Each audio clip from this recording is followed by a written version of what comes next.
अब मैं आपके पास आ रही हूँ अनुराधा जी। अगर लोकसभा चुनाव में मैं देखूं तो एक सीट पर आपने उतारा, आप एक सीट भी नहीं निकाल पाए। पिछली बार 46 सीटों पर थे, इस बार आप सभी 90 सीटों पर।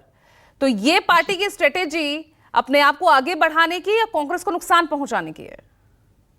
देखिए पूजा जी, कोई भी राजनीतिक दल अपने आप को आगे बढ़ाने के लिए चुनाव में स्ट्रेटेजी बनाता है। ये एक स्वाभाविक प्रक्रिया है और हमारा उद्देश्य अपने आप को आगे बढ़ाना है।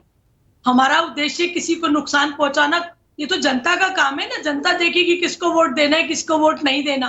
आपने पीछे भी देखा कि 15 दिन के अंदर हमने 45 सभाएं की, हरियाणा में एक रिकॉर्ड स्थापित किया। हमने पूरा अपने संगठन को खड़ा किया है। हम मेहनत कर रहे हैं, लोगों के बीच में जा रहे हैं अपने मुद्दों को लेकर। हम चुनाव लड़ने की तैयारी कर रहे हैं। तो इसमें किसी को नुकसान पहुंचाने की पॉलिसी की बात नहीं है। हमारा संगठन है, हमारी राष्ट्रीय पार्टी है, हम अपना काम कर रहे हैं। अब उससे अगर किसी को दिक्कत होती है तो ये तो उनकी समस्या है ना, हमारी समस्या नहीं है। आम आदमी दिक्कत पार्टी ये होती है ना अनुराधा दी, जहां आप पहुंचते हैं ना, नुकसान कांग्रेस को ही होता है। गुजरात का उदाहरण हमारे सामने है, पंजाब का उदाहरण हमारे सामने है, और अब आप हरियाणा आ गए। जी, देखिए ये एक समीकरण की बात है और ये समीकरण अगर आप पीछे सामने आए तो जरूरी नहीं है आगे भी सामने आए।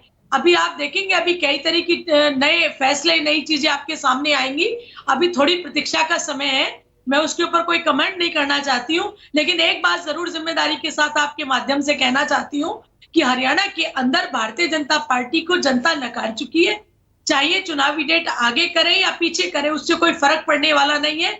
जनता ने परिवर्तन का मन बना लिया है। इस बार भारतीय जनता पार्टी का सुपड़ा साफ होगा हरियाणा में। और जिस तरह से जवान से लेके किसान तक, महिलाओं से लेके मजदूरों तक, महिला की सुरक्षा का मामला हो, सम्मान का मामला हो, नौजवानों के भविष्य का मामला हो, महंगाई का मामला हो, शिक्षा का मामला हो, स्वास्थ्य का मामला हो, जिस तरह से भारतीय जनता पार्टी की सरकार फेलियर साबित हुई है, इसका परिणाम आप देखेंगी कि हरियाणा के अंदर चौंकाने वाले परिवर्तन आपके सामने आएंगे। नहीं, ठीक है, सामने वाले पर तो सवाल लाजमी है, लेकिन यहाँ जनता आपको एक्सेप्ट भी नहीं कर रही है ना। इस बार तो लोकसभा चुनाव में नोटा से भी कम वोट आपको मिले, वहां एक्सेप्ट नहीं हो पा रहे हो ना आप। सबसे बड़ा चेहरा अरविंद केजरीवाल, वो भी चुनावी मैदान में नहीं है। पूजा, एक सीट के ऊपर आम आदमी पार्टी के उम्मीदवार थे और बहुत थोड़े मार्जिन से उस चीज को हमने खोया है।